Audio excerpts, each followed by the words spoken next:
Okay. Well, I hope everybody's doing tickety-boo and colorful, and we're going to have lots of fun in today's seminar.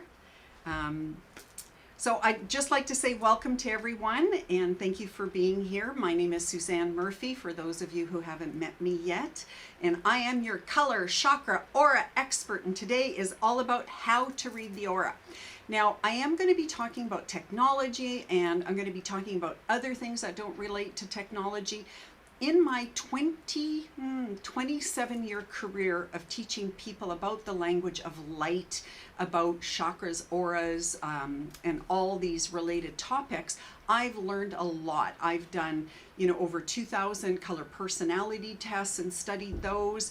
I've done over 20,000 aura readings, and I've taught thousands of people internationally. So one of the things that makes me a little bit more unique than maybe some of the other teachers that are out there is I apply a lot to my daily life in regards to color therapy.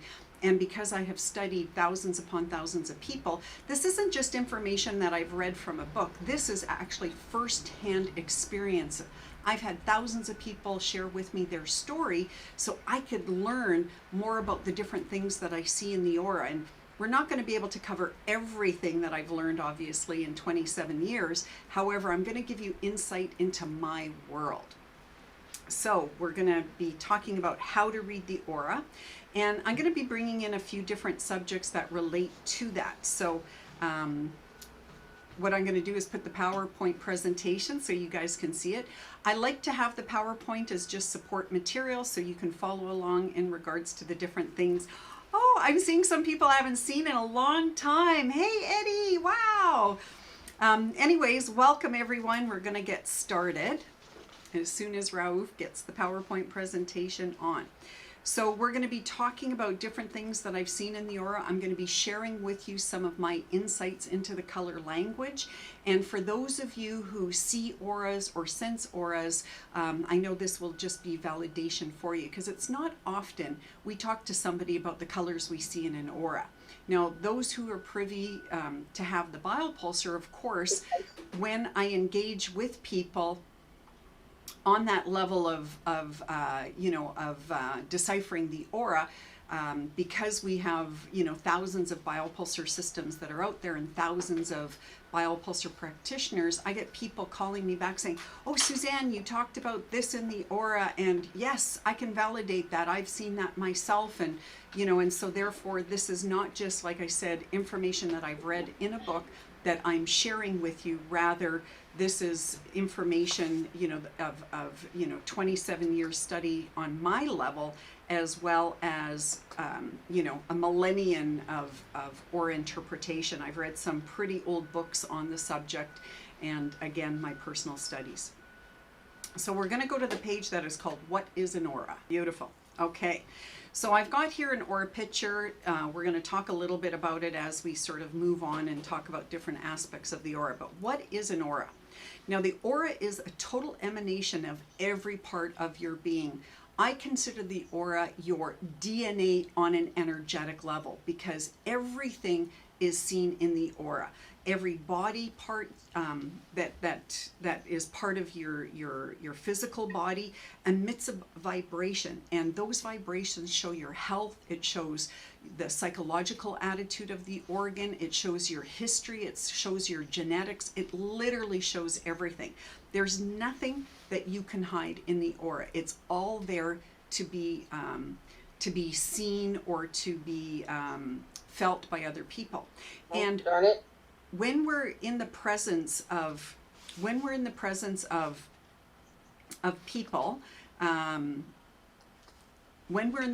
of people, we can often feel their energy, and we can make sense of it sometimes. We can feel if somebody is angry, or we can feel if somebody is sad.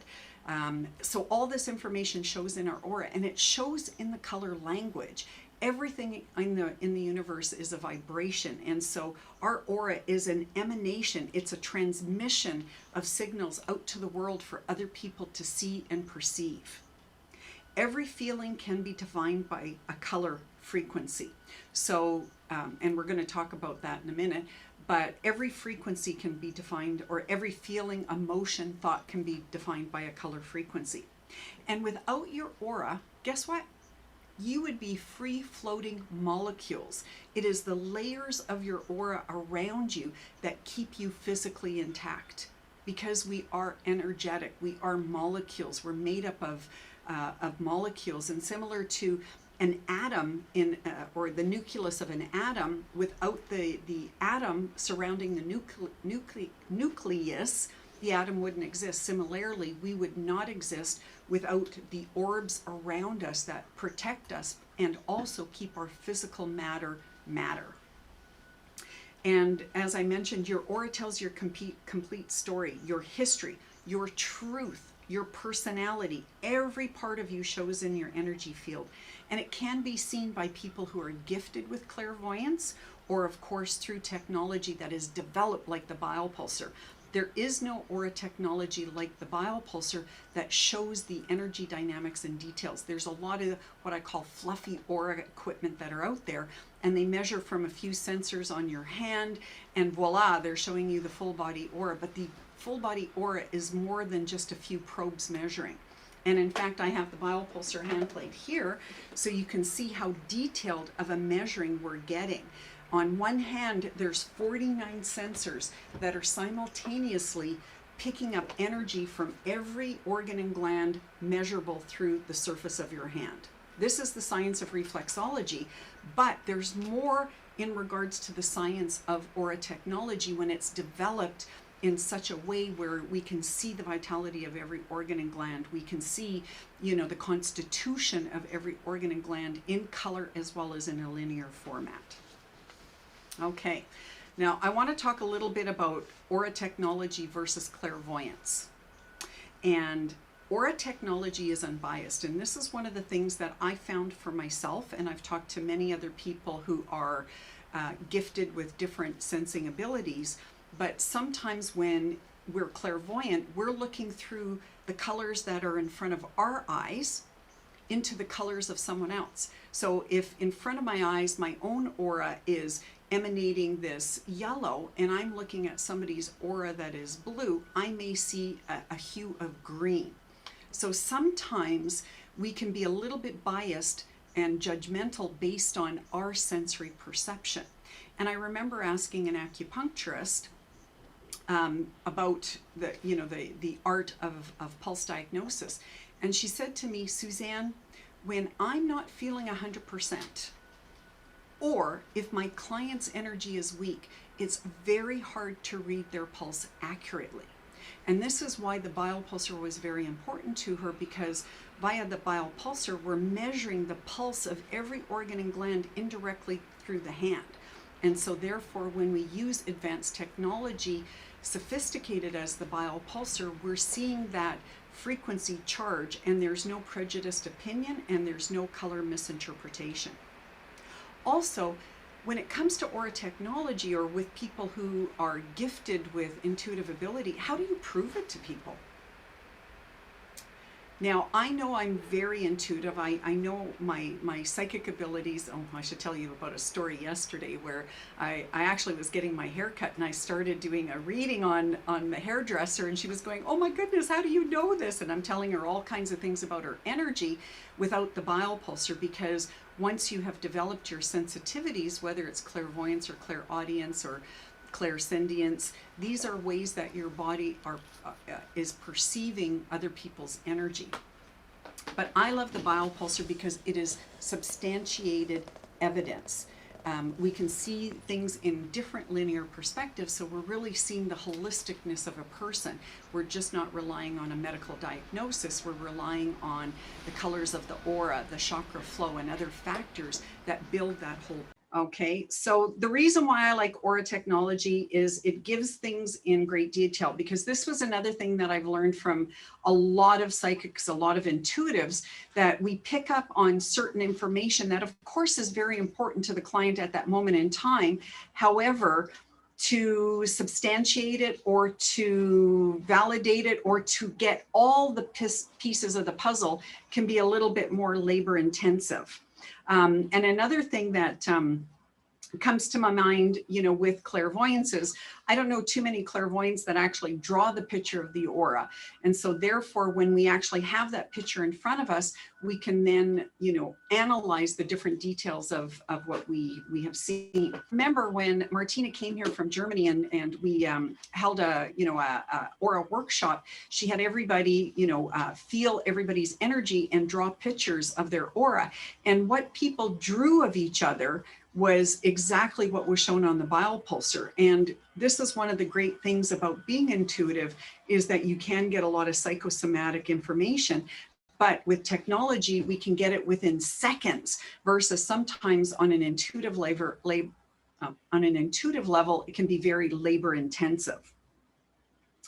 Now, most clairvoyants don't talk about the aura in regards to the physical connection. Now, some do, but of course, you have to have some training. One of my biopulsar owners went to medical school and has found that the biopulsar is, that measuring tool that validates what she's sensing on that physical level. And of course, we can look at the aura and take a look at the colors and what they mean, not just physically, mentally, emotionally, spiritually. And these are the things that we're going to be talking about shortly. Also, the biopulsar has refined my intuitive ability, because what I didn't understand before, I could then look at an aura picture and go, okay, this is what I was sensing. This is what I was feeling. This is, the vision that I got in regards to, the story that I picked up on that intuitive level. And technology is more accepted as a method to prove subtle energy, because without that validation, it's really difficult to substantiate anything on that subtle energy level. And of course, I believe the biopulsar is the most sophisticated aura technology in the world, because it shows the precision colors of the organs, the brain frequencies, plus so much more. Okay, the color language. Now, did you know that each color has dozens of meanings and associations? For example, if we look at the color green, we already get that sense, that perception, that sense that, green means envy or jealousy, or it can mean growth. I always think about the shades of green in nature. And one time I was showing some of my coworkers on a little walk that I had taken with them, as to how in the fall the leaves were changing, and they were going from that beautiful green state, and you can see the leaves starting to get tainted and changing from green to yellow, and then to orange, then to red, and then literally to dust. And so we see this process in our own energy that, nature shares with us a lot about the process of energy. So we know that when our energy starts to lose, or, energy in an organ or in our mind, when we start to lose energy, we can actually see it going down in frequency. And the color green, we can reflect to vegetation, as I mentioned. And green means balance and nurturing. And it's similar to the feeling that you have in nature. I certainly know when I'm surrounded by trees, I feel more loving, I feel more caring. I just feel more in harmony and in balance. And that's what we're talking about when we reference different colors. How does that color make you feel? And when you're exploring color therapy and the language of color, this is one of the challenges I tell people. You have to use color to the point that you can feel it on multiple levels. And in fact, because I've taught thousands of people, and we do have a 2-month color home study program, it's interesting when people are working on the red, how many people don't push their red to the limit, because red starts to make them feel agitated. But sometimes you have to work through, that fear of agitation or anger to literally get to the root cause of things. And yesterday I was listening to somebody else's seminar, and I loved what they said. They said, run towards what you fear the most, because whatever you fear the most is what you need to reconcile. And I truly believe that whenever we see something not properly integrated in our aura, that's showing us where we need to focus, what we haven't learned in our life. And, so when a chakra is weak, we have to look at what creates that chakra power, what empowers that chakra, and work on that chakra until, we're exploding in positivity in that energy center. Similarly, if there's something in our aura that isn't properly integrated, it is our destiny to work on that until we master it. So whatever color is out of whack, whatever chakra is in balance, this is our destiny to work on it. Okay. And when we see the color green in the aura, it actually means that those organs and glands, that those areas of the body are in harmony, are in balance, just like nature. Okay, now we're going to talk about slower and faster color frequencies. Because if we look at the spectral hue, from red to violet, there's the color nanometers, and some colors are denser and some are higher frequency that are more on the ether level. So once you start to study that color language, then you'll understand that when you see something in the red hue in the aura, it's denser matter. Okay, versus when we see violets in the aura, then that is more invisible because violet is close to the white light. So the faster the color frequency, the faster the energy. So when I'm looking at an aura and I see all these fast frequency colors, such as, blue, indigo, violet, as well as white, then I know that that person has a very fast metabolism. And if an organ is made to operate at a quickened pace for any length of time, it can eventually cause more stress on that body part. And I want to teach you a little bit here because our body will react to any stress, and it will deliberately work harder if it needs to repair a problem because that is its job. So let's just take an example of the liver, which is, what you can see on your screen here. If you eat junk food, then your liver has to process all these additives, all these, toxins, all this pollution, because if it's not natural, our body sees it as a foreign invader. So this is what happens when we eat junk food. All of a sudden, our body's organs will go into panic, and especially our liver, which is one of the first organs that junk food gets to. And all of a sudden, the liver is working what I call overtime. It's working twice as hard. It's working at a hyperactive state to repair itself. Our body is so clever, guys, and so when it works at that hyperactive state, it's telling us that it's working overtime to help heal whatever's going on in our body. However, if you continue to eat junk food, then what happens is that the liver will just keep working faster and faster and faster and faster, and eventually it'll collapse. Because I don't know if you've ever done this where you've stayed up for 24 or 48 hours, and then when you finally go to bed, you literally crash and burn. Or I know when I was in college and university, I would study till all wee hours of the night, and then I would just crash and burn. And it's the same thing even today. When I work very hard, I will get depleted of energy that when I go home, I'll fall asleep, after I eat dinner, and I wake up, 12 hours later, and that's not typical. But again, your body needs to repair itself. And in our sleep cycle of, 7 to 8 or 9 hours, that gives our body a chance to repair itself. But if you're going to bed at night and you're eating that junk food, then your body now has to work harder to assimilate that junk food and to determine what is nutrition and what has to go to the process of elimination. And so it's doing all this work day after day after day that eventually that liver will just shut down. And this is when crises happen, because we even know, mainstream medical is removing the gallbladder, which is a backup organ to the liver. And if the liver is already burdening the gallbladder and other organs, then eventually the liver is just going to say, I'm taking a vacation. I'm on holidays, call me in 2 weeks. Okay, this truly does happen, and so therefore, when our body starts to shut down, then we have to do everything in our power to try to repair it. But sometimes we're a little dense ourselves. And so therefore, what happens is our energy gets slower and slower, and maybe it'll start with the liver, and then, you know, the kidney starts working overtime, and then the kidney ends up going into distress in a state of, you know, hibernation as well, because, you know, it needs to also take a break. And so sometimes on our technology, we'll see multiple organs in gray, and that's because the body is starting to seize up. And when it goes into that state of hibernation, it needs to come out of it. And so we have to then revitalize our cells, and we can do that doing color therapy. So we're going to talk about things that we can do to repair. But again, we have to understand we're the owner of our own house. And so when we know that there's areas in our body that are in that, you know, state of exhaustion, we have to wake up and we have to repair ourselves.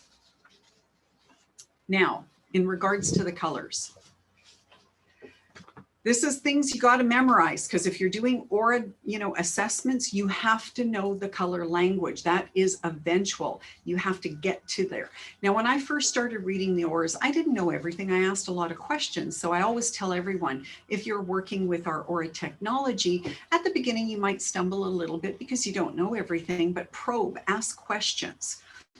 Blue, indigo, violet, and the colors in between those hues until white are all the colors of the spectrum that work on a faster frequency level. And if you look at the frequencies, violet is going like this, right? Or red is like this. That's the difference when we're talking about frequency, the difference between a fast frequency and a slower frequency. Blue is faster than green, okay? Indigo is faster than blue. Violet is faster than indigo. Magenta, pinks are faster than violet. White is the fastest of all the colors, okay? And this is when it comes to healing, why white is often used in Reiki and other, you know, energy modalities, because nothing works faster than the speed of light. And what we're trying to do as an energy being is harmonize all our body parts, our brain waves. So this way, when they're working in harmony, all the unification of all our colors then can create that feeling of enlightenment. And, you know, this is the difference between, you know, the human race and you know, and God, you know, is God emanates that white light. We emanate colors because we're not at that level of purity. We're learning life lessons. And so therefore, you know, what we want to see in the aura is properly integrated colors that are close in nature and not overexcited or underexcited. Okay. Whereas on the other side of the spectral hue below green, we have yellow, orange, red. And then of course, when our red is depleted, we don't have that ability to fight anymore. And so therefore, what happens is, you know, parts of our body quickly go into, as I mentioned earlier, a hibernated state or a state of atrophy that we actually see gray in the aura. But the good news is it doesn't even matter if there's gray in the aura. All we have to do is put that love and light into that general direction, you know, water that organ, you know, feed it the right fuel, and it will come back to life. It's kind of like the grass, right? When you see grass in the different seasons, you can see that grass is dead. And all of a sudden, you know, the more water it gets, for example, in the springtime, once it comes out of that you know, hibernated state of being frozen, all of a sudden, you know, the grass is being watered with the spring season and the rain falls.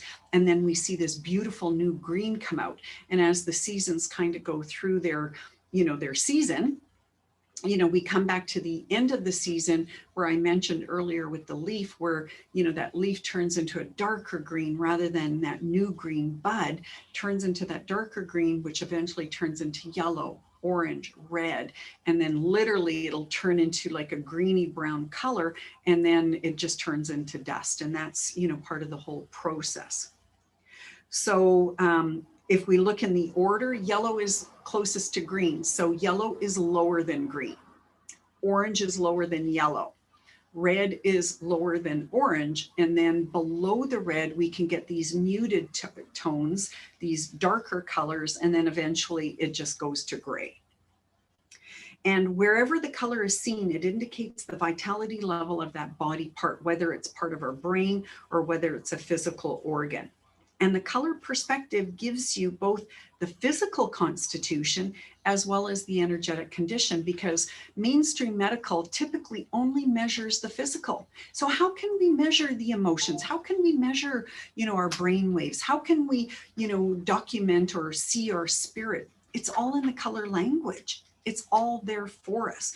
And again, the more you learn about the colors, then the more you can read the aura and body language, which takes us into the next slide, the language of the body. I'm just going to have a little sip of water here. Now, every organ has its physical function, and conventional medicine is finally starting to recognize what alternative medicine has indicated for thousands of years. The body talks. The body stores emotions.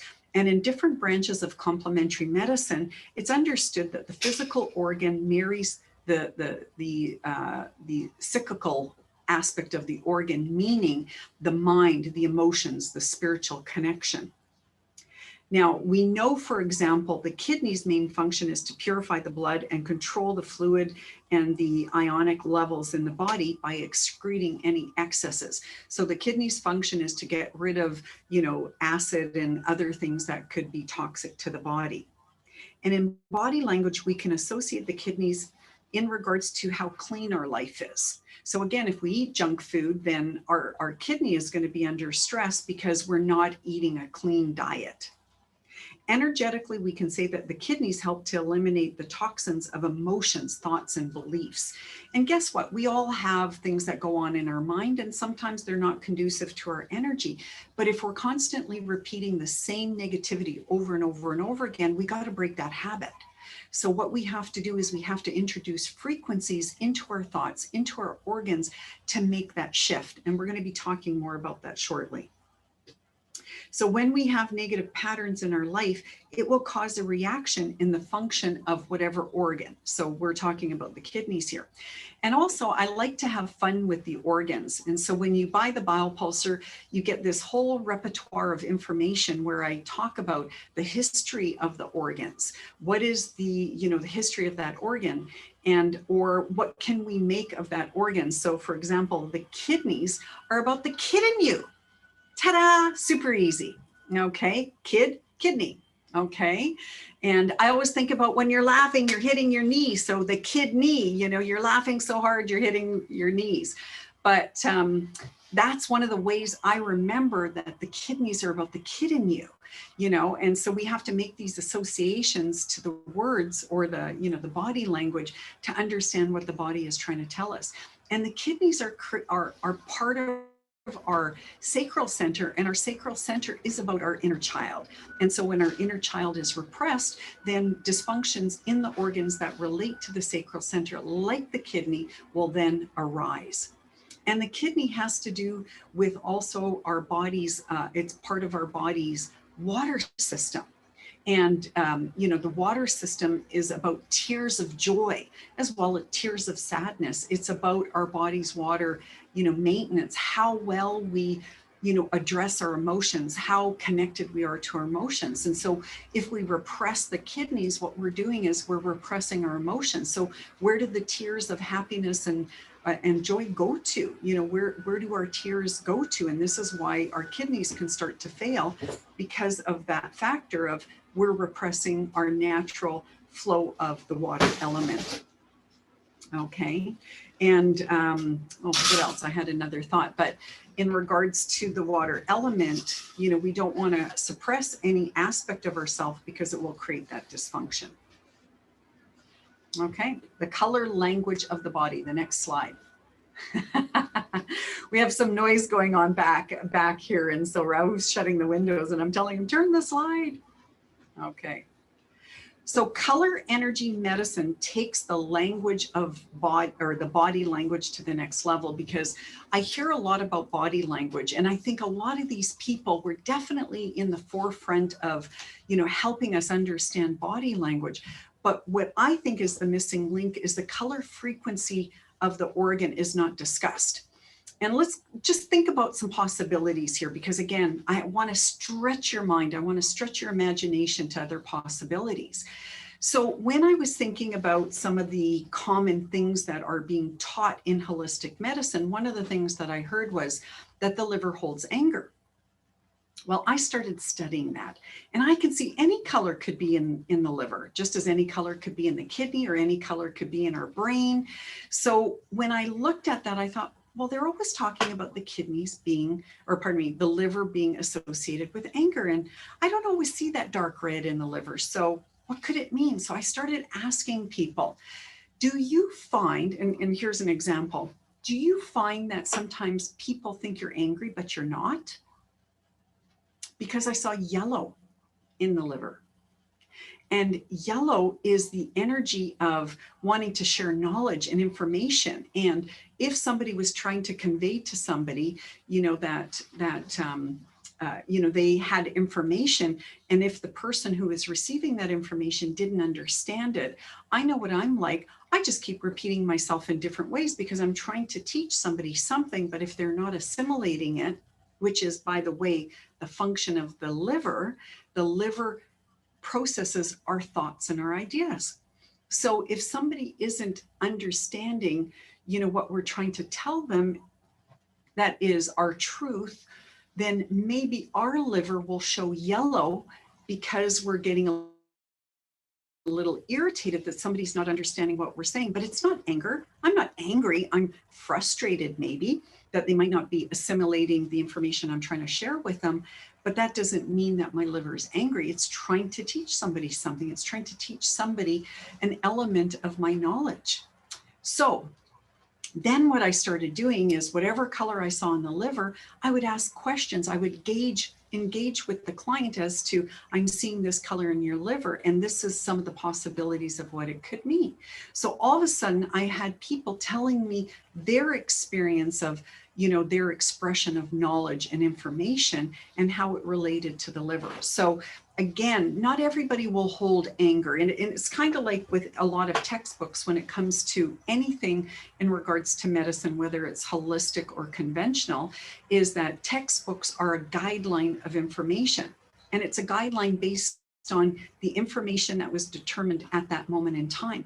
We're always evolving. We're always progressing. There's not just 7 colors, there's hundreds and thousands, I should say thousands of hues. Now, primitive man was shown to only see 3 colors. Well, we have evolved since primitive man. Hundreds of years have now gone by. Do you think that we only see, a few colors? No, we see more and more, and more colors are coming to light.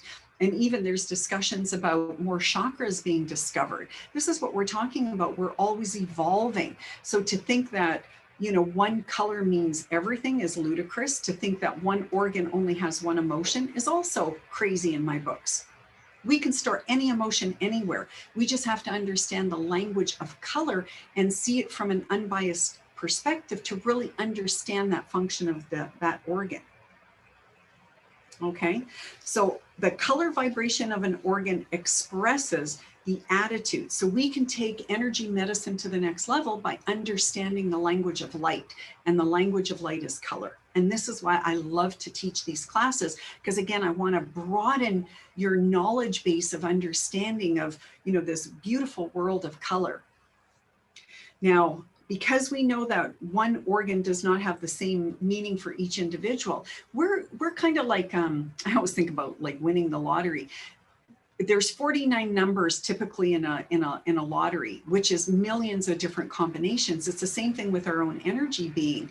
We have our own color-coded, frequencies, our own color-coded DNA. And so our personal color coding is going to mean something different than to someone else. I can look at, 10 pictures that have yellow in the brain, and it can mean different things for different people based on how they're using that yellow aspect of intelligence. And just so you guys know, to learn a language, you have to study and know 500 words. So if your color vocabulary to start with is only, maybe 50 words, you have a little growth to go. But when I first started interpreting the colors in the aura, I didn't know all their meanings, but I started to ask questions, and I allowed my intuition to come in, because on an intuitive level, we already have an appreciation of color. We feel darkness, we feel lightness, we feel joy, we feel, sadness, we feel grief. But now think about it. All these emotions, all these attributes have different color connections. And when you know what the color connection is, then again, you can get more insight and a deeper understanding of whether it's yourself or someone else. So yeah, I mean, our concept believes that any organ can hold any colored emotion, and the function of the organ combined with the color expression tells you a more comprehensive story.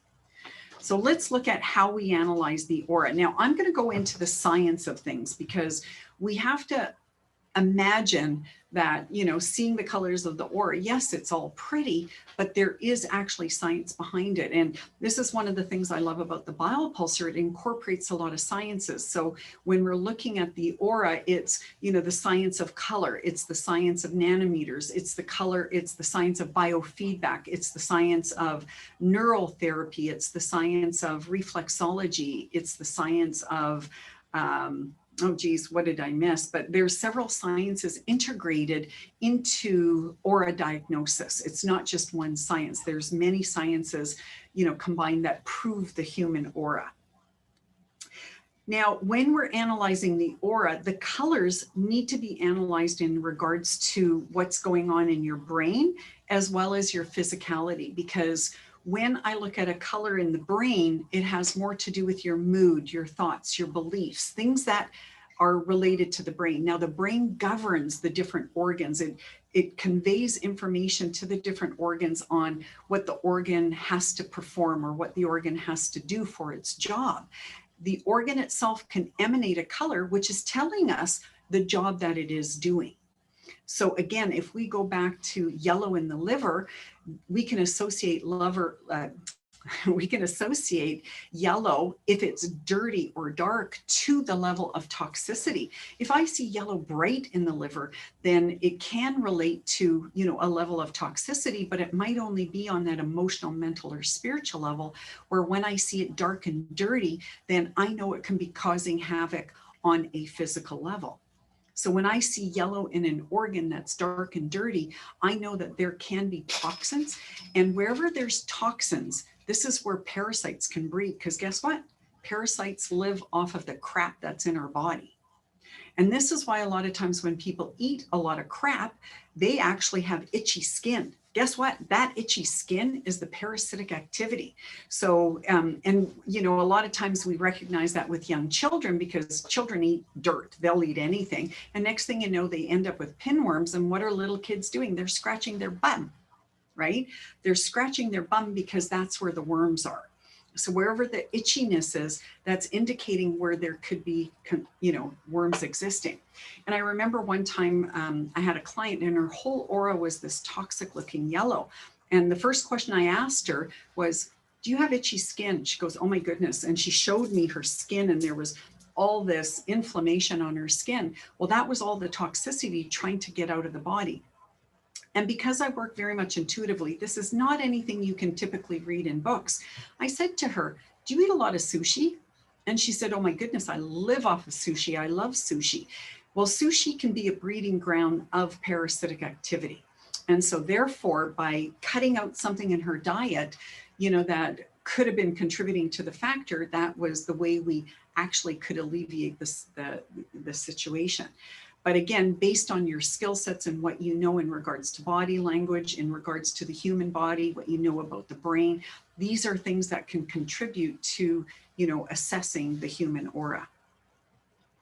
Now, your brain power, your mood, your level of intelligence are indicated by the different brain parameters, because we have the back brain, we have the midbrain, we have the forehead, we have the pineal gland, the pituitary gland. All these parts of the brain are indicating, indicating aspects of our intelligence. So when I'm looking at the colors of the brain and the aura, I'm looking at what in general I'm seeing. Am I seeing fluidity? Am I seeing, that the colors are matchy-matchy, or are they totally different? So in this example, because the biopulsar gives us the color nanometer of every organ and gland, including these 8 parts of the brain, as well, we are measuring the ears, the eyes, the mouth, other organs that relate to, the top of the head. We're seeing all these possibilities of colors that are emanating, from inside our skull. So I look at the color fluidity. I look at, are the colors high? Are the colors low? Are they fighting against each other? If you ever come to one of my color classes here, I actually show colors and I put them together and I ask, how do you think that they are as a relationship? Do they look like they belong together, or they would fight in a relationship? And this is the way I perceive the color language. Do the colors look like they work together, or are they opposing each other? So for example, headaches, migraines, we often see opposite colors, where one part of the brain is at a super high frequency and another part of the brain is at a low frequency. So we can look at these possibilities in regards to what's going on that physical level. So physically, the colors in every organ relate to its metabolism, its constitution, and its overall frequency. Now, emotionally, mentally, and spiritually, the colors indicate the level of intelligence as indicated by color energy's philosophy of color psychology, or what we call color intelligence. And the biopulsar interpretation of the brainwave measuring includes the color analysis, taking the study of EEGs and brain mapping to a more comprehensive level, because we know that there's different states, the REM, the theta, the delta, the beta, and now they've come out with another brain frequency. Imagine if we can colorize all this, because again, if we see a lot of white in the brain, wow, that would, blow them out of the water as to the association to that, because white in the brain are people who can meditate on that, on that transcendental level. I think that's what it's called. On that deep level. Astral flyers, will have white in their brain because they're projecting their soul, out of their body. So we have to understand that there's all these different levels of consciousness. So as we explore the colors, I've written down just some tips of, what the different colors mean mentally, physically, spiritually, as well as emotionally, just to sort of give you some insight as to, when we're looking at the aura map, all the different possibilities. Okay. And in fact, the biopulsar marries EEGs, EKGs, all these different methods of testing used by hospitals. The biopulsar, within 30 seconds to 1 or 2 minutes, gives you a complete analysis and a perspective in a linear format, as well as in a color format or presentation, so we can get a lot more psychosomatic information. Okay, so on the next page, I have a picture of an aura with the association to the brain and some of the numerical values that we actually see on the biopulsar. And this, to me, is the gold. We get the number value of the organs and we get the color projection, the aura of the organs. So we're seeing things from that multiple perspective. So if we look at the cerebellum, we're seeing this beautiful green, and the number value is 4.65. And in reading the aura, we have to interpret the colors, on a vitality level. The biopulsar makes it really clear for us to see. So, again, when we see number values in between 4 and 5, that's kind of the low side of normal. Number values between 5 and 6 will relate more to that natural neutral state of green. And between 6 and 7 is what we call more of the optimal state, meaning the organ has a reserve. Any numbers above that are indicating hyperactivity, and any numbers below 4 are indicating hypoactivity. And when I first started with aura assessments, I could see that the average North American was actually vibrating in between 4 and 6. They weren't even in the optimal range. And now, the statistical research is showing that 60% of North Americans are falling into type 2 diabetes. So what the heck is going on here? Our resonating frequency is getting lower and lower. We're getting dumbified. We're getting, our energy quality is just getting less and less. Well, think about our quality of food. Think of all the EMFs and other things that are out there. And this is why I'm teaching about grounding and, getting rid of EMFs from your auric field. All these things I'm teaching because I want you to have an awareness of your energy. And for those of you who are practitioners, I want you to share this information, share our videos, share the information that you get from us that you use as your training tools. And I have all these wonderful, charts that I create that you can purchase as a practitioner that will assist you, in regards to identifying things with clients, like a chart on how to read the aura, the vibrational frequency of color and how it marries up to our physical health. You learn so much about that. I even created a chart that tells you the repair time of the body. This is really important because when I see gray in the brain, I point to this and I say to people, well, guess what? It can take 1 year to restore the brain if you do everything right. But if you keep eating junk food, guess what? It's not going to take 1 year. It might take 10 years until you actually do the things that are conducive, that can convert that energy into positive frequency. So I have all these different tools that are teaching tools for you. Okay. And I'm putting together teaching packages. So for those of you who are practitioners, and if you're interested in teaching a course like this, I have all the schematics for you. Okay, so just ask about that. So going back to this one slide presentation. So we're going to talk briefly about the aura, but I want you to understand the association on a physical level as documented on a medical level, because we already know what the average frequency is of the typical organ. I mean, mainstream medical, conventional medical medicine, they've already figured these things out. So we've taken what the average is of an organ's health and then determined what that frequency is, based on the measuring capabilities of the biopulsar. And then we've converted it into the color nanometer, as well as the expression in the 3-digit format. Now, also things I look at when I'm reading the aura, what colors are matchy-matchy? Okay, so here, for example, we can see the cerebrum is 9.96. We can see the forehead is 9.96, as well as the pituitary and the pineal gland are 9.96. And guess what? In the aura picture, they're all showing white. So where you see the white in this aura picture is exactly the organs or the parts of the brain that are resonating that frequency of white energy. And on a scale of 1 to 10, white is right at the top. And that's why we're seeing the numbers at 9.96. And because they're all the same numerical value, that is a pattern. We can also see this in the color. When the colors are identical, then again, there's an associated pattern. So if we look at the temporal brain, the back brain, and the back of the head, they're close in color, but the number isn't the same. So that means they're all in a similar vibratory frequency, but they're not matching as a pattern or a group of organs or brain parts that are working in cohesion with each other. Rather, there's some slightly different frequencies. Okay. And a lot of times when we see things in the aura, we don't know if you're consciously aware of this or unconscious. And this is the beauty of mapping the aura and being able to show the aura. With myself, I kept seeing the same things repeating in my aura. No other aura technology showed me this. No other medical device showed me this. Nothing, no quantum machines, nothing ever gave me that pattern consistently for me to be able to document it. Honestly, there was no comparison to the biopulsar. But with myself, there was one organ that was 0.35, 0.39, 0.37. Sometimes I could get it slightly above 0.5.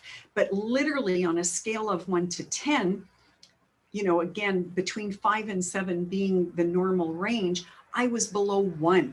I was always 0, or 0.39, 0.35, as I mentioned.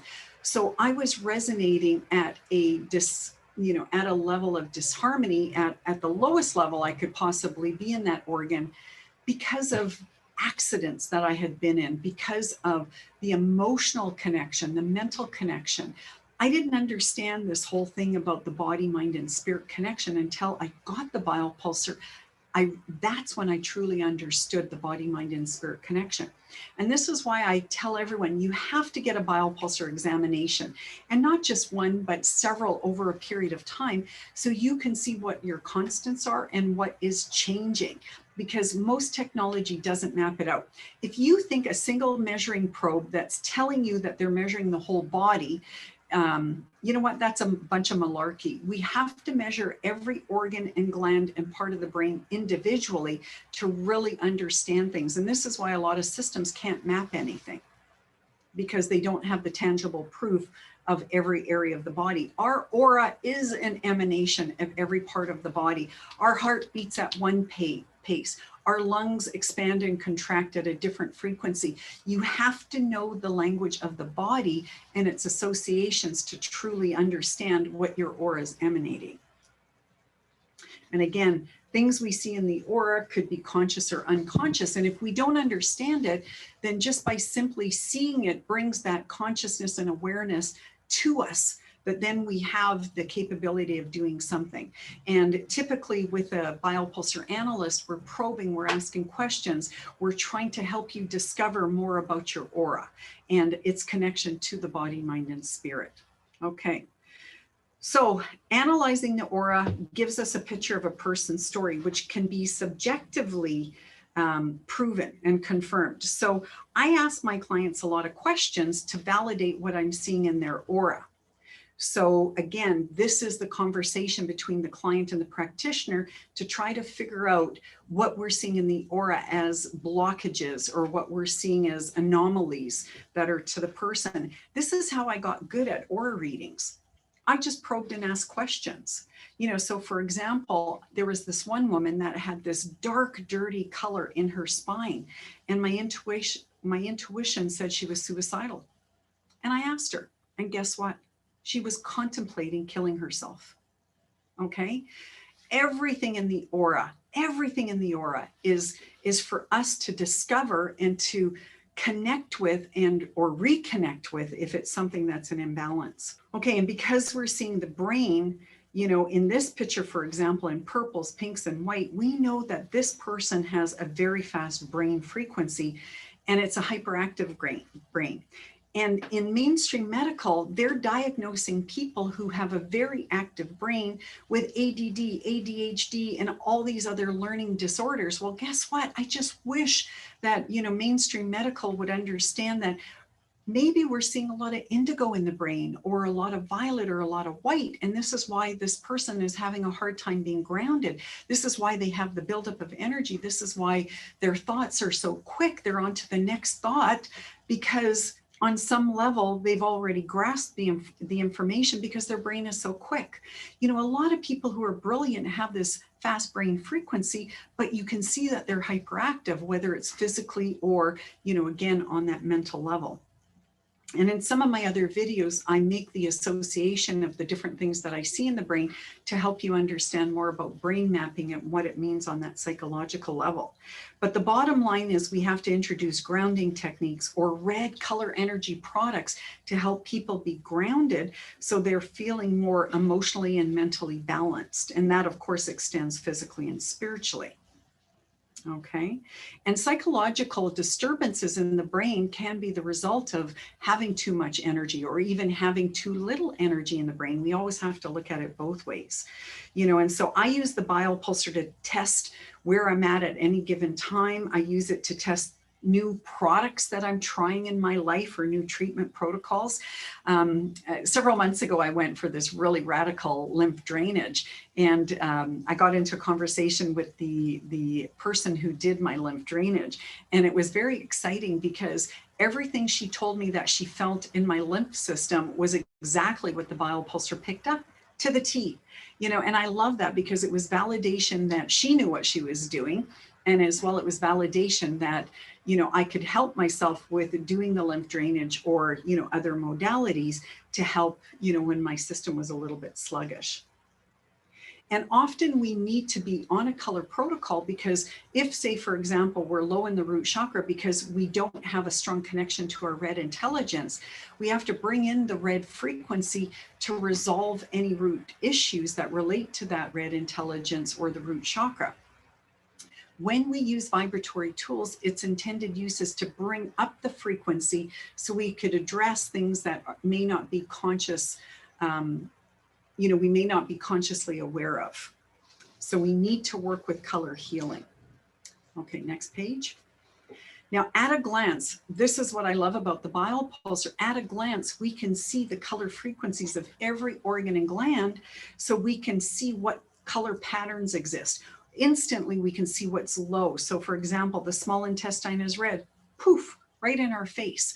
And red in the small intestine is not a good thing because that could be heat, aggression that's building up in there. But because it's a low frequency, then the absorption of the nutrition is going to be weak. Okay, and then as I point out there, the descending colon is white. Now, in my experience, when I see white in the descending colon, and again, what I learned over time was through dialogue with my clients, I would say you could have a leaky gut because white could mean acid burns. Okay, and so therefore I was actually asking people, you might have a leaky gut. I could not believe how many people were saying to me, Suzanne, I've been diagnosed with a leaky gut. You know, and so therefore, again, we can validate often assessments of other practitioners, you know, on what we see in the color language. But colors in the organs are telling us the constitution of the organ, which really relays, you know, on a health level, what's going on. So holistic nutritionists, naturopaths, TCM doctors can provide the supplements and the herbal remedies. I'm what you call I'm a color energy addict. So I teach people about what they can do to, you know, heal themselves using color energy. Now, we're going to go to the next slide of what red means in the aura, because I want to just quickly take you through what the different colors mean. So on a physical level, red means energetic weakness, slow constitution, heat, inflammation. Mentally, it's about practical thinking. We have to start understanding the intelligence of color. And red is the kind of energy that thinks practically about things. Where violet, on the other hand, is that, you know, more inspirational thinker. They're not thinking practically, okay? Red is also what I call the realist. Emotionally, it's the color of passion, excitement. It's got that inner confidence, courage, that zest, right? And spiritually, it's your physical existence of your spirit on this planet. Now, what does orange mean in the aura? Now, again, similar to red, red is energetic weakness. Orange in the aura on the physical body also means energetic weakness. It's a slow constitution. It could represent a water imbalance, and it's acidic in nature. It's an emotional thinker. It's creative. It's very artistic.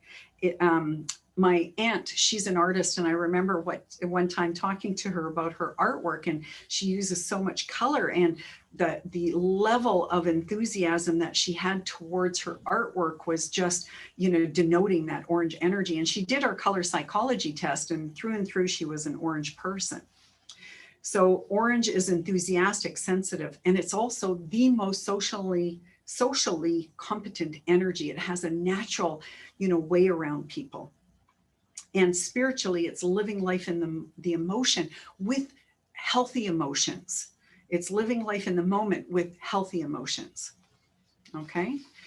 What does the yellow mean in the aura? It is slight energetic weakness. It is a slow constitution, and it can mean toxins and parasitic activity.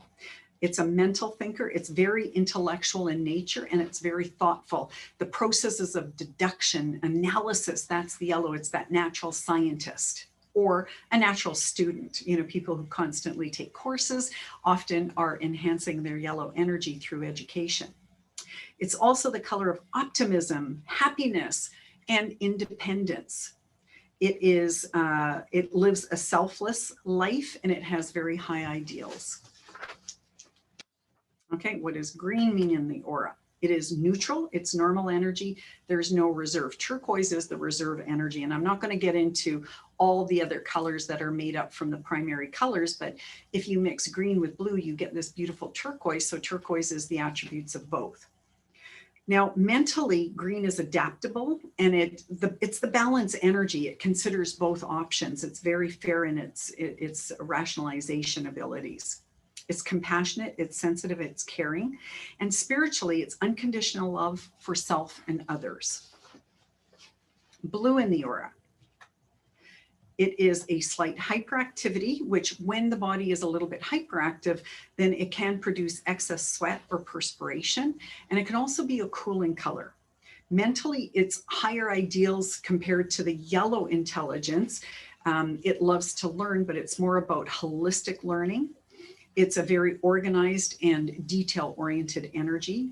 And emotionally, it's about honesty, devoutness, truthfulness. And spiritually, it is those holistic ideals and trust in God. And indigo in the aura is hyperactivity, excessive physical energy. It is ungrounded. When I see a lot of indigo in the orange, these people are often a little bit, I shouldn't say a little bit, but the more indigo I see, the more ungrounded they are. And a good question to ask when people are ungrounded, and in fact, my hairdresser yesterday, my stylist, I said to her, do you give off a lot of electrical shock? She goes, oh my goodness, all the time. And that's exactly that ungroundedness. Whenever you give off a lot of shocks, it's indicating you're ungrounded. And, again, I'm going to just relate to, to my stylist. She's very empathetic, intuitive, and emotionally sensitive. She's very tuned into, her sensitivities. But that is that indigo energy. And it's a soul realization. It's higher beliefs, because the soul understands things from a different perspective than, for example, the red practical realist, right? So, it's just different ways of perception. Violet, that is extreme hyperactivity and physical energy. It is the visionary. It's very good judgment. It's very introspective. It's very inspirational, creative, and intuitive. And it has that spiritual connectedness and a higher knowingness. Now, there's the positive and negative of colors too. And I'm not going to go into that. We don't have time today. But we have to recognize that, all colors have polarities, and those polarities can be excesses, deficiencies. It could be negativities versus positivities. However you want to explain it, it's just opposites. So if I look at the word like passion, red is the ultimate energy of passion. However, on the negative side, it could be, what's the word I'm looking for? Very, angry or dictatorial, versus when the red is weak in state, then it's somebody who does not have that passion for life. So they'll be lifeless. So again, we can look at, the polarities of the colors in the aura. So how do we treat aura imbalances? Well, once we recognize an imbalance holistically, we treat it accordingly. And I'm going to use the word holistic because sometimes when we go to alternative practitioners, they may not be truly holistic in nature. Holistic means we're looking at the body, mind, and spirit connection. We're looking at the physical body. We're looking at the emotions, the mental attitudes, and we're looking at a person's beliefs, their spiritual connection. So when we're treating people holistically, let's just say we see depression in the aura, it may show up as a lot of deep indigo. Now, depression can also be gray, and sometimes that gray will be with other colors, so that kind of refines what kind of depression it is. But when I see a lot of that deep indigo color in the brain and possibly the body, and more specifically organs, I understand that that person is into the energy of the negative side of too much indigo. And too much indigo is worry, fear, doubt, anxiety. It's ungrounded. It's not living in the present moment. It's imagining things. And so, of course, that can cause a lot of psychosomatic issues.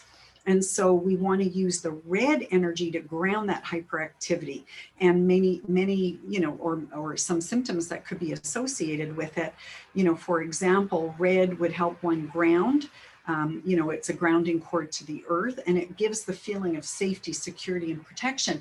But it's more than that. Red, gives you more courage. It gives you more inner strength and confidence. So red is that kind of opposite energy to the indigo to help you ground and balance yourself. Now, for some people, we may need to work with orange or yellow, but often I'll start with red just to get people back in their body and grounded.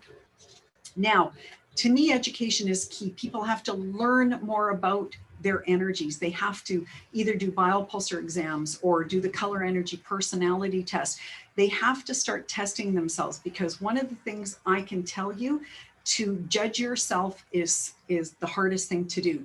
To even intuitive your own energy is so hard. If it was that easy, then I think, psychics would be predicting the lottery. It doesn't work that way. You cannot, to self-analyze, to self-predict is difficult. So we need to have these tools to help us be aware so we can become more educated. And we tend to hide from ourselves. We don't always get better because we don't want to embrace our dark sides. And to me, this is the key. We have to run towards our fears and conquer them, because if we avoid our fears, we're never going to get to where we want to go.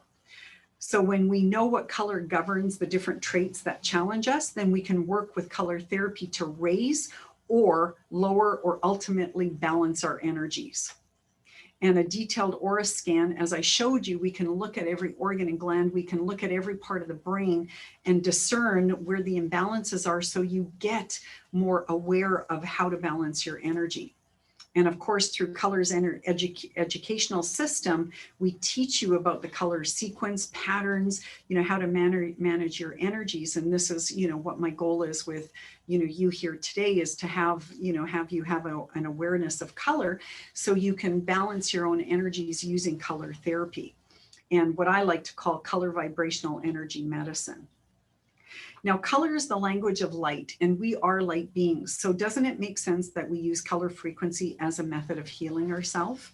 And I always love the philosophy that color energy stands by, which is light is life and colors are the language of light.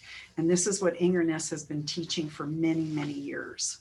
Inger Ness, who's the founder of Color Energy, has been teaching the color concept for 33 years now. And I'm happy to be part of that mission because, again, my goal is to colorize people one person at a time. And if you're part of my Color Energy family, then you're also going out there and colorizing people so we can colorize the world. Now, color therapy tools. Colors are visible light rays, each with that different frequency that can directly affect our mind, our mindset, our energy level, and our sense of well-being. And consciously using color can instantly affect your mood by shifting your brain waves to be a more conducive frequency based on your needs.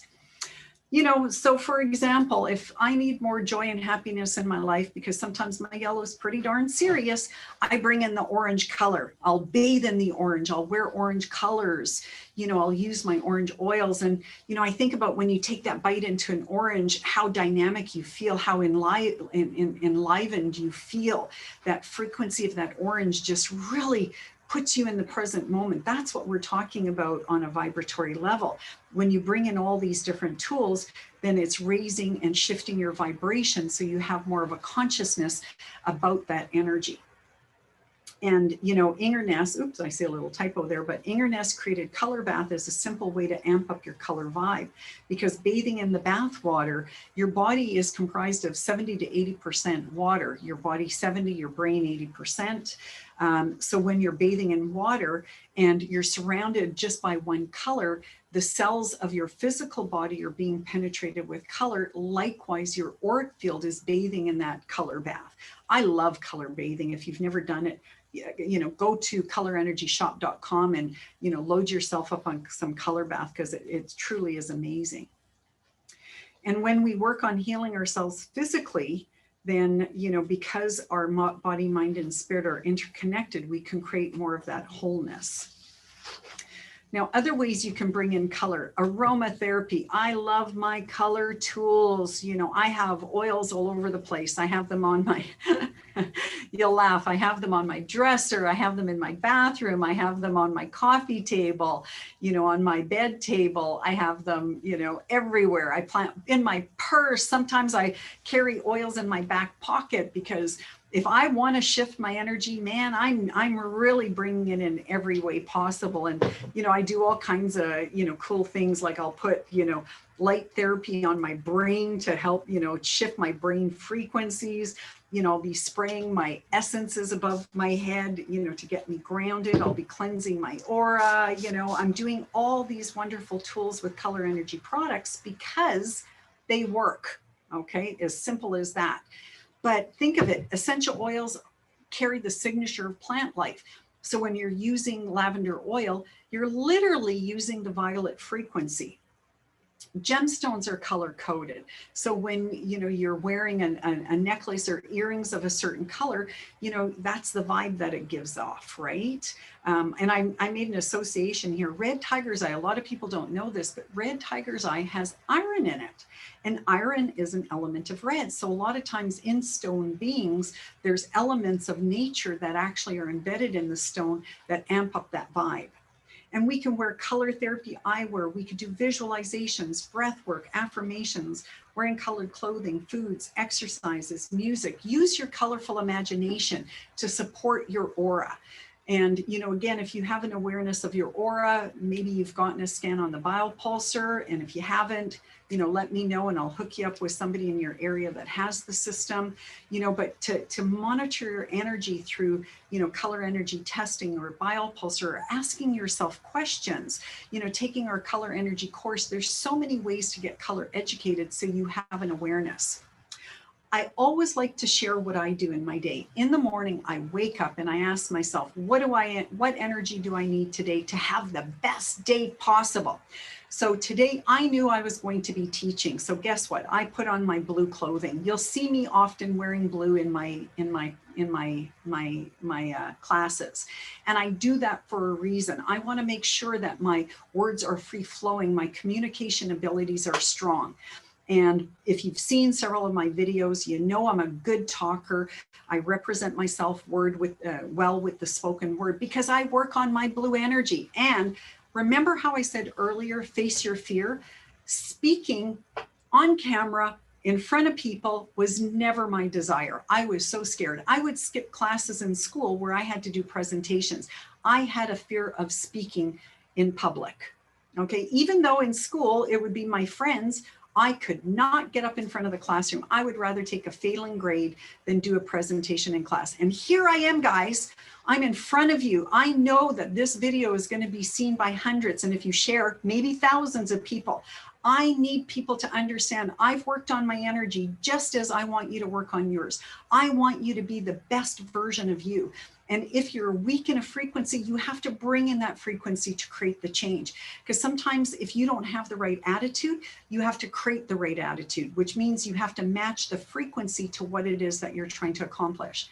So this morning I did blue energy because I knew I wanted to communicate to you. And I'm going to still do blue after we close this conversation because I need to now work on my throat and replenish my throat because it's getting tired. So I am using my throat chakra, which means I need to supply my throat with more blue energy. So you have to be thinking of these things. What energy do I need for my day? What energy do I need to replenish whatever I've just done where I've exerted a lot of that frequency? So you've got to always be thinking about these different factors. And this is why if we can teach people about the basics of color, then maybe they'll have that awareness of what they can do to empower themselves. I want you to be empowered. Like I said, I want you to live the best version of you. And we all have things we got to work on. There's, you know, things that we have to get better at. And again, we have to run towards what we're scared of and run through it because we've got to resolve these issues that could be hindering us from our spiritual development. So there you go, guys. All about the aura. I hope you enjoyed today's presentation, and I'll hang out for a few minutes and answer any questions that you might have, because I know you guys have questions. If you're, you know, in your yellow energy, then you're going to be curious. If you're in your blue, you want to have a deeper understanding of, you know, this holistic conversations, whatever it is. So I just want to share with you, you know, please, you know, go back to this video once it's posted on our YouTube channel. Go to our YouTube channel and subscribe, as well as click the little bell on there so you are then advised when we are posting any new videos in case you happen to miss one. And also comment, like. And so it's helpful if you guys can do me this favor of liking and sharing and subscribing, hitting that little bell. And, you know, please shop on colorenergyshop.com. And for those of you who are practitioners, please spread our color energy products out to the world so we can, again, get people more empowered through the healing power of color. So thank you for being here today or watching my video. And I shall open this up that if you have any questions, please ask. I guess where my confusion has been primarily is when I look at the color charts, the red is at the root, the violet is at the white, at the crown. But when you do take the aura photo, the colors, can they be everywhere? You can have yellow in the root and, you know, it can be all mixed up. So as you become, more knowledgeable through doing, readings upon readings upon readings, you'll see that there will be certain consistencies. Some auras only have one or two colors, and some have so many colors. So I'm always looking at the aura. What is the fluidity of the energy? So if I see an aura where it's more congruent, then there's more balance. And then you have to look at other factors, like, are the chakras aligned, right? Are the colors, in the same family tree versus are the colors all over the place? Are the chakras all over the place? So what you're always looking for is to help people get to that more balanced state. And it's whatever pops out, as being distress in the body, mind, or spirit that you're going to be addressing with the client. And then you're going to put them on a healing protocol to, hopefully shift their energy in a very short time so they have those noticeable differences.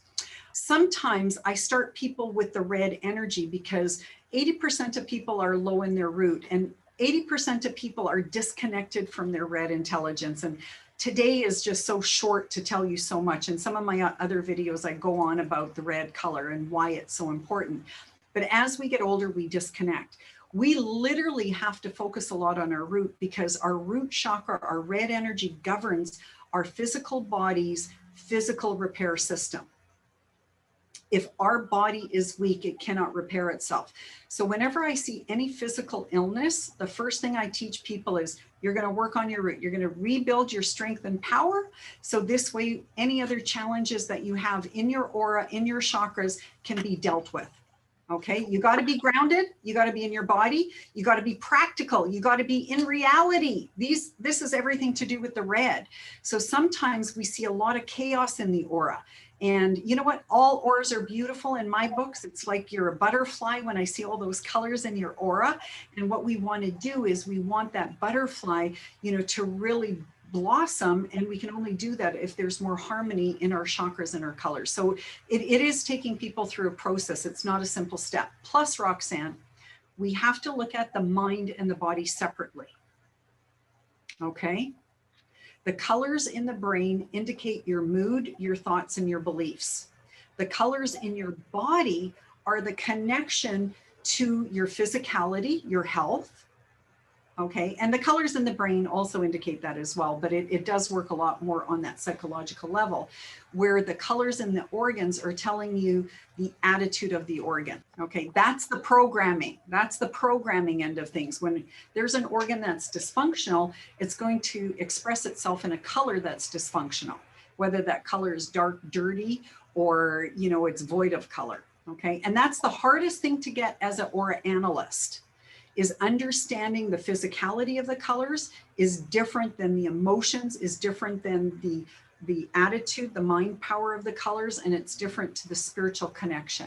But the colors above the brain relate to how you are thinking, how you are emoting, your beliefs. But the programming can also be in the brain, but it's more in the body. Does that make sense? Yeah, that helps me a lot. Thank you. Good, good. Suzanne, to clairvoyance, my wife gives consultations as a clairvoyant, and Right. do a lot. She's outside and she tells the people when they come out, she tells exactly the same thing I said inside with the biopulsar, and vice versa. And so it works very well. And we always tell there are no microphones inside, but it works very well. If they go first to her or first to me, it's exactly the same, or more or less the same. So it works very well. Thank you for sharing that, Diego. And When I first got the biopulsar, I did double-blind studies. And to do a double-blind study, I would get a group of people. I would have them, feel, sense, or see other people's auras, and then we would, compare it to an actual biopulsar scan. And it was remarkable. And so what you just, shared with everybody is the fact when you are clairvoyant, it's exactly what we see on the biopulsar. And this is why Martina developed it, because she had that level of clairvoyance combined with training in the human body. She is a licensed TCM practitioner. She is a homeopathic doctor. She has studied Ayurvedic medicine while living in India. She's got a lot of credibility behind her in regards to developing the system, because she could actually see the aura, in detail as a medical clairvoyant. But the beauty with the biopulsar, Susan, from just from my own understanding, and I'm very sensitive to lots of energy shifts as well. The one thing I like about it is that it gives every soul on this planet the opportunity to see that they are energy beings having a physical experience, which then gives them a responsibility through their health, through monitoring, through the biopulsar. The colours that they don't sense, so they're not there yet. It's just a wonderful system for empowering every soul on this planet to take better care of themselves. You don't have to go and see an intuitive. I mean, if you really want to just be a part of it and work with someone that's working with the biopulsar, you sit with them, they can see themselves what you may be intuitively seeing. Yeah. Well, it is. It's a mirror image of who you are, body, mind, and spirit. There's nothing hidden in the aura. This is why I know when I do readings and I'm telling people things that they've never told another person in their whole life. That's the magic of the system, being able to pinpoint things and relaying it to them, our interpretation of the data, because we are accumulating so much data worldwide. And this is also part of, Frank's, what Frank wants to do with the biopulsar app is, create that worldwide network so we can get more information to prove to the world that the biopulsar is truly showing, the auric field in detail. Because I don't think people get that. They compare us to, these Mickey Mouse aura systems, and I call them Mickey Mouse because I had, some of these systems. Initially, we bought one of the competitor systems, and I've worked with everyone that's out there. And there's no evidence. It's very generic information, and a lot of generic information is going to resonate with you. That's why it's called generic. 50% of it can be true. I know with the biopulsar, even though the manufacturer says 90% accuracy, I believe it's 100% accurate.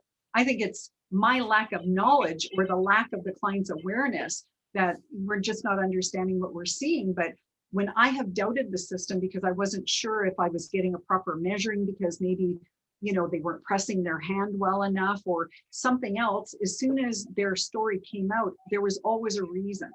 There was always a reason to what I saw on the biopulsar. And that's how I learned and grew with the system, was just hearing people's story and relaying it to how it showed in their aura.